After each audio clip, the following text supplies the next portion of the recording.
मैं घर के काम क्यों करूं? इतनी सारी डिग्रीज़ हासिल करने के बाद भी अगर मुझे घर का चूल्हा ही फूंकना था तो फिर मुझे इतना ज़्यादा पढ़ने का क्या फ़ायदा। मैंने सोचा था कि मैं पढ़ लिख के कोई जॉब करूंगी और दूसरों पे ऑर्डर्स करूंगी, मुझे खुद कोई काम नहीं करना पड़ेगा।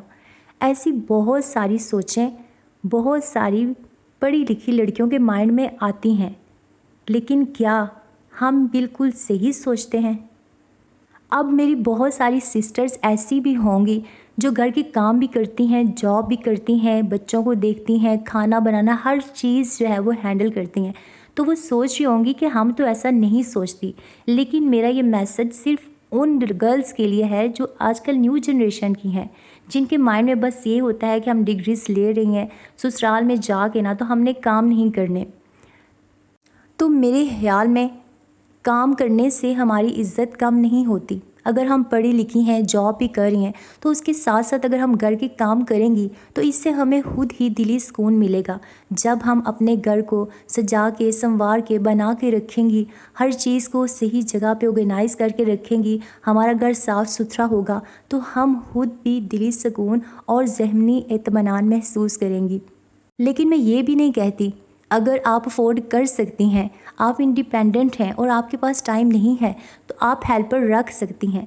लेकिन घर का उतना काम हमें खुद करना चाहिए जितना हम इजीली मैनेज कर सकते हैं, क्योंकि फ़िज़िकल एक्टिविटी से ना सिर्फ हमारी सेहत अच्छी रहती है बल्कि हम लोग खुद भी एक्टिव रहते हैं और तंदुरुस्त रहते हैं।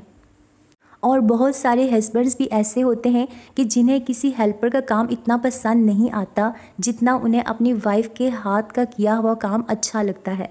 तो हस्बैंड की दिल में जगह बनाने के लिए भी आप घर के काम करें तो ये भी अच्छी चीज़ है। बल्कि हमें अपने शौहर का ख्याल रखना, बच्चों का ख्याल रखना, इसके अलावा अपने घर की ज़िम्मेदारियां पूरी करना, ये सारे काम हमारी इबादत में आ जाते हैं। यानी ये सब करने का भी इस्लाम में हमें अजर व सवाब अता किया गया है।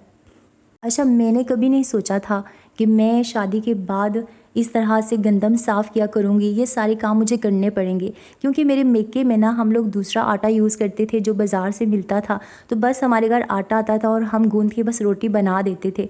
लेकिन चूँकि मेरी शादी एक गांव में हुई है तो यहाँ पर गंदम का देसी आटा इस्तेमाल किया जाता है।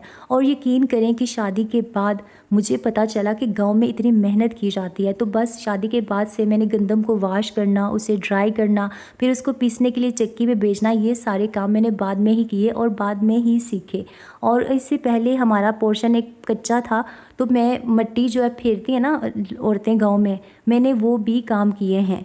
जबकि शादी से पहले मैंने कभी ऐसा कुछ नहीं कहा, बस मैं स्टडी में रही, टीचिंग लाइफ में रही, लेकिन बाद में मैंने सब कुछ देखा। तो यहाँ पर हमारी गंदम आ चुकी थी और हम ना इसे जो है वो साफ़ कर रहे थे और मेरी जेठानी मेरी हेल्प के लिए आई हुई थी। और ये वाली जो गंदम है ना, ये वो अपनी मुर्गियों के लिए अब तोड़े में डाल रहे, क्योंकि गंदम वगैरह साफ़ करने के बाद जो बाकी बच जाता है ना, उसे हम वेस्ट नहीं करते बल्कि मुर्गियों के लिए यूज़ कर लेते हैं। और आज मैंने अपनी चादरें जो है वो भी चेंज की थी, क्योंकि आपको पता है गर्मी ज़्यादा हो गई है, तो मैंने मोटी चादरें वॉश कर दी थी और दूसरी जो है वो मैंने चेंज कर दी थी। मिलते हैं नेक्स्ट वीडियो में। अल्लाह हाफिज़।